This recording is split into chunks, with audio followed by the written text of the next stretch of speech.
Got a video I wanted to do today and talking about a topic that I don't think we men discuss very much, and this topic of failure. How do men deal with failure? I know that it's something that younger men probably need to know because in our society, one of the worst things you can do as a man is fail, but failing is subjective.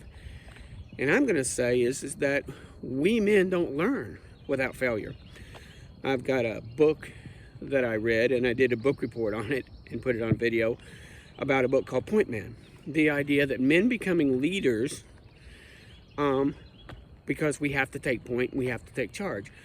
But you don't become a leader without embracing failure. Failure happens. Failure is an axiom of life. In our more gynocentric society with feminism and all these other things, it's like men are supposed to, get married and go straight up the ladder. You're supposed to get that promotion, you pick the right job, pick the right house, pick the right cars.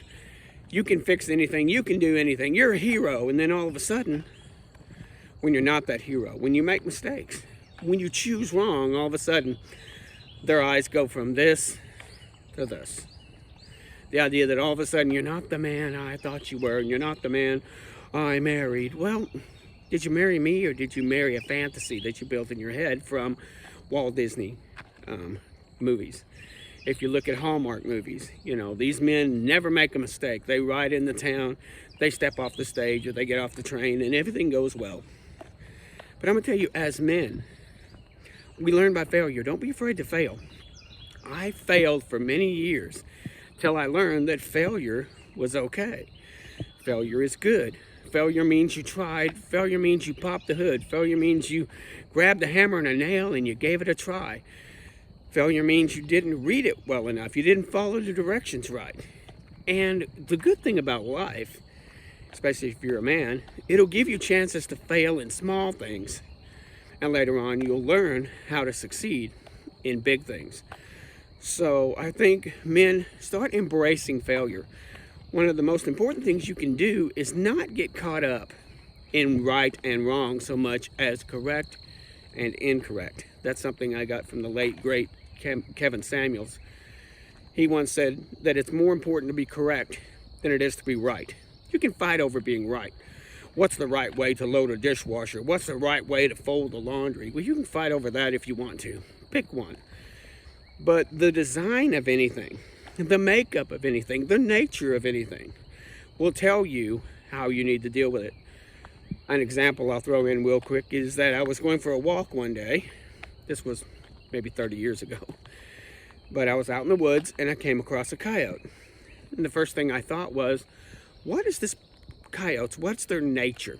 They're scavengers. Usually they're more afraid of you than you are of them. And most animals, if they're not afraid or hungry, they'll let you go.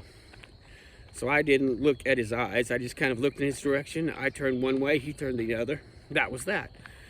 The first time I did brakes, I stopped to think, I could kill my family. I need to make sure I do this right. Follow the design. It's laughable that I told my wife that you don't know how many parts I broke, went back and bought a second one and then put it on correctly. Of course, it was cheaper for me to do that than pay Tony or Mark or whoever it was, to come down and fix it for me. And yet, learning from your mistake, accepting your mistakes. Don't take your failure so seriously. We get all these movies where the man all of a sudden just jumps up and grabs a guitar and plays wonderfully and everybody cheers, or he gets a microphone and he's got this beautiful voice, or, he steps into the fray and catches the winning, touchdown. That doesn't happen that often. More times than not, there's a lot of training involved. There's a lot of failure involved. And men, you need to embrace failure. It's how you learn. It's how we're made to learn. We have important things we need to do for our family and for our lives. And you want to be strong? Don't try to be the hero off the jump. Analyze, think, plan, look at resources. Most importantly, look at design. But do not be afraid of failures. Forgive yourself of failures. That's the last place I'll go. Most men are not very forgiving. We're very hard on ourselves. And sometimes when our women are hard on us, because they come from a society that says the man is supposed to go straight up. You're going to marry him and live in a nice house and drive good cars, and you're gonna, he'll be this, man at the city gates, he'll be spoken well of, well, you get there through failure. Women, if you're listening, you need to embrace the man and his failures. Let him fail. He can't learn to lead if he's looking over his shoulders doing, what do you think, honey? Honey, baby snookums, happy wife, happy life. Is the little woman happy? Sometimes you have to look at the situation, looking at all the information you can get. And I do pulse my wife, by the way, when there's an important decision, and especially if it affects her life. I'll talk to her about it, and we'll make an idea of the important options. But I bear it. The last place I'll go is, if you're a Christian, God holds you accountable.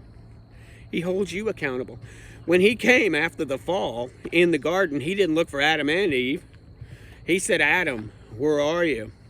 He called Adam first. He held Adam accountable. Even the Apostle Paul says, with one man's sin, we are not partners with our wives, not in God's eyes. And that's something we need to take seriously. I know sometimes our society is afraid that if you give a man power, he'll step on you. But a man can't lead without power. That's what the submission of the woman is her acquiescing her power to him so he can make the proper charge. A powerful woman is a good thing, but only not as a partner, but as somebody that realizes this man is responsible before God. And men, don't be afraid to fail. I'll go back to that. Like I said, I didn't start succeeding in life till I started embracing my failures. And I've had some great failures. Forgive yourself, fail at something, learn, adapt, look at designs, and move on. And you will be the leader you need to be. And don't let other people's criticism tear you down so much. People are going to be critical. You just need to stand firm. It's called being in frame. Stand in your frame and be strong. But strength comes from failure. Embrace it, because it's how we learn.